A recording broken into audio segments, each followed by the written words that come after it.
Wife claimed her co-worker was gay. So why did I catch them naked in our kids' playroom? That's not the kind of sentence you ever think you'll say in your lifetime. Right? It sounds like the setup to a bad joke.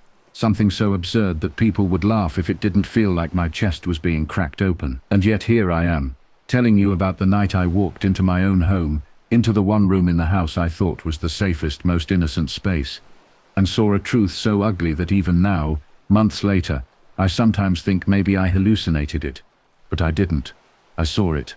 I smelled it. I can still hear the sound of them scrambling when I opened the door. Let me take you back, because none of this started in that playroom.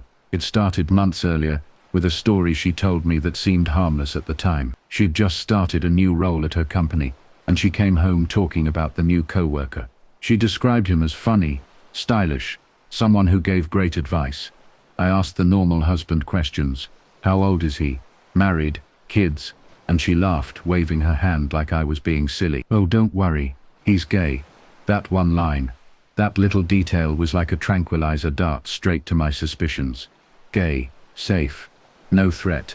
I nodded, smiled, even encouraged her when she said they were grabbing coffee after work or collaborating late on project. I never once raised an eyebrow. I never once questioned it, because if she said he was gay, then he was gay, right? Why would she lie about something like that? Looking back, I can see how perfectly placed that excuse was. She knew I was the type of man who wouldn't want to come across as insecure, controlling or paranoid. If I questioned her about spending time with a gay co-worker, I'd look ridiculous, so she armed herself with a shield I couldn't pierce.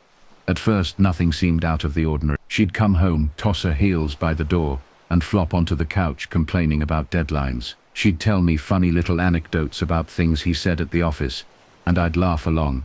Sometimes she'd even encourage me to meet him. You'd like him, she'd say. He's hilarious. I nodded, said maybe one day, but I never pressed. Why would I? Then the small shifts began. Late nights at work that didn't quite add up. A new perfume she didn't wear around me. Gym trips she never mentioned before. One evening, she came home flushed, hair tousled, and when I asked how her workout was, she blinked like she'd forgotten what excuse she'd used. But still, I pushed it down. I told myself, she said he's gay. You're overthinking this. Until the night everything came crashing down. It was a Thursday.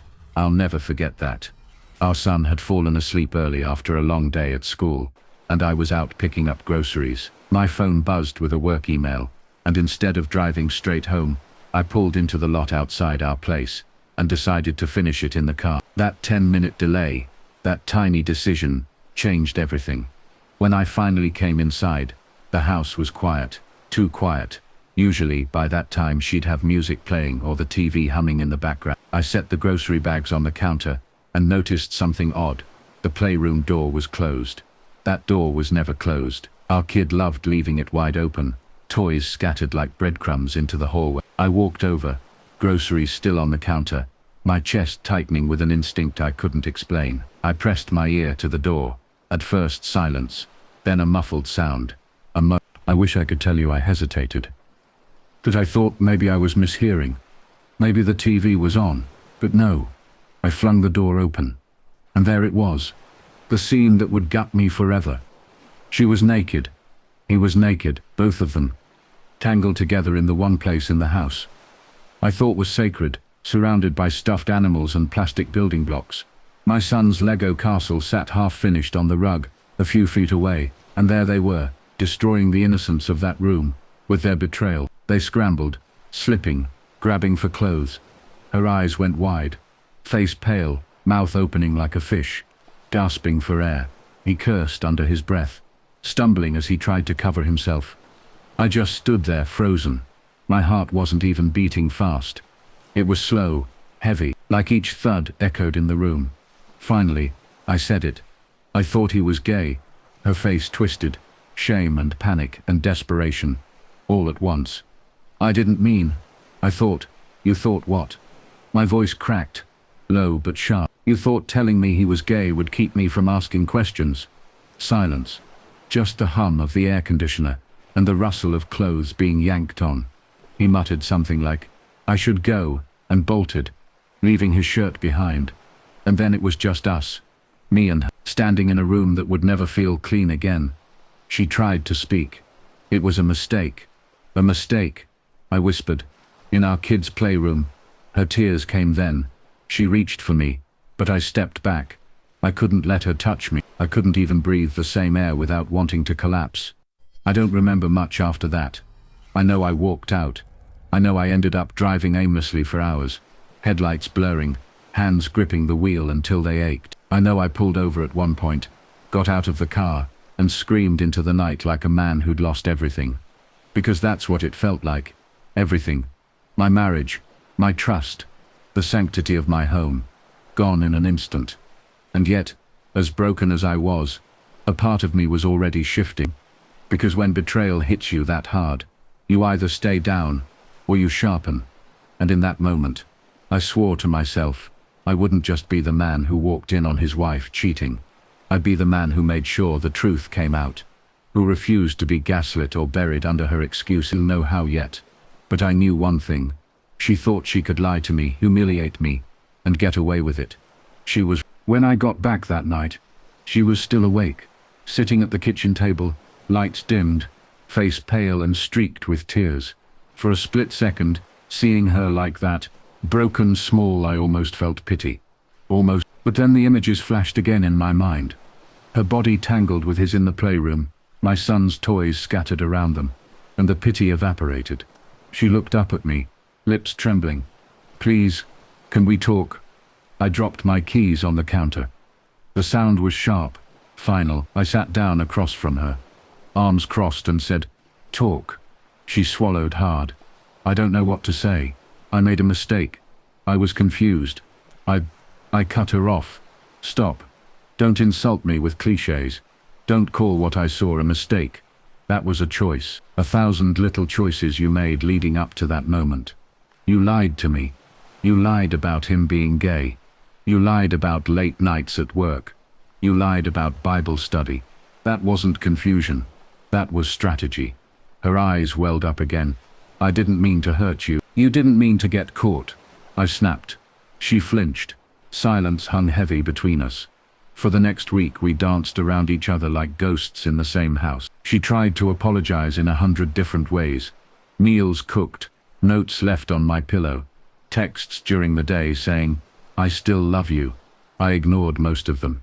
Not out of cruelty, but because I couldn't stomach the hypocrisy. But ignoring wasn't enough. Because the thing about betrayal is, it festers in the dark. If you don't drag it into the light, it rots you from the inside. So I decided the truth had to come out. Not just between us, but to the people who mattered, our families, our friends. If she thought she could bury what she'd done, she was going to learn what it feels like when the ground opens beneath you. The chance came quicker than I expected. My parents invited us over for Sunday dinner. I almost said no, but then I thought, what better place? Surrounded by family, by people who loved me, by people who believed in us. Let her try to spin it there. We sat at the table, plates piled high, conversation buzzing. My son laughed, chasing his cousins around the living room. For a moment, it almost felt normal, but normal was a lie, and I couldn't sit in it anymore. I cleared my throat. I need to say something. The table quieted. My wife froze beside me, fork halfway to her mouth. I looked at my parents, then at hers. You've all believed we had a good marriage, that she was faithful, that we were building a family together. But last week, I came home and found her naked in our kids' playroom, with her coworker, the one she told me was gay. Gasps. Utensils clattered. My father's face went red. My mother covered her mouth.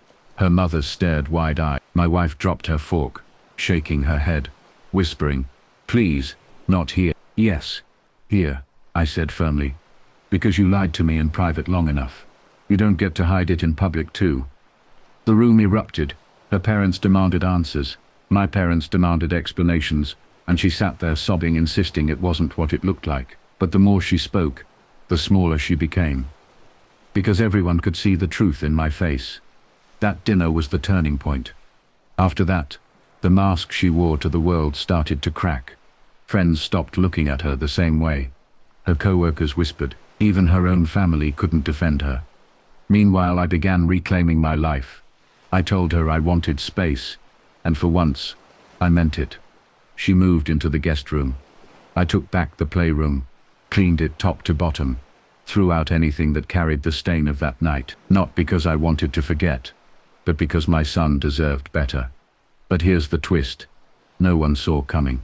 A week later, the coworker, the so-called gay one, showed up at my door, alone. I almost slammed it in his face, but curiosity made me pause. He stood there, awkward, hands shoved in his pockets. "I need to talk to you," he said. I stepped outside, crossing my arms. "You've got 2 minutes," he sighed. "I didn't know she lied to you about me. I didn't know she told you I was gay. She made me promise not to tell anyone we were involved. She said she'd leave you eventually, that she just needed time. I'm not saying this to excuse it. I just thought you should know." I stared at him, cold fury bubbling.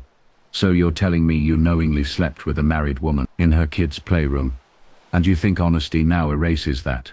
He winced. "No. I thought you deserved the truth." I laughed bitterly. The truth is I'll never get the image of you two in that room out of my head. That's the truth." I turned and went back inside, leaving him on the porch. After that, things moved quickly. I met with a lawyer. I told her I wanted a separation. She begged, pleaded, swore she'd change, swore she'd cut him off. But I was done, because love without trust is just a leak, and I wasn't going to wear it anymore. The day she moved out, I sat in that empty house, toys scattered across the playroom floor, and I realized something. The playroom wasn't ruined forever. It wasn't stained by their betrayal. It was still my son's space, still innocent, still his. They hadn't taken that from him. I wouldn't let them. And me, I walked away with my dignity intact. Broken, yes. Wounded, yes. But not destroyed. Because I refused to let their lie define me. She claimed her coworker was gay. She claimed she was faithful. She claimed I was paranoid for even asking. But when the truth came out, it was louder than all her excuses combined, and in the end, the only thing she really found was the door closing behind her.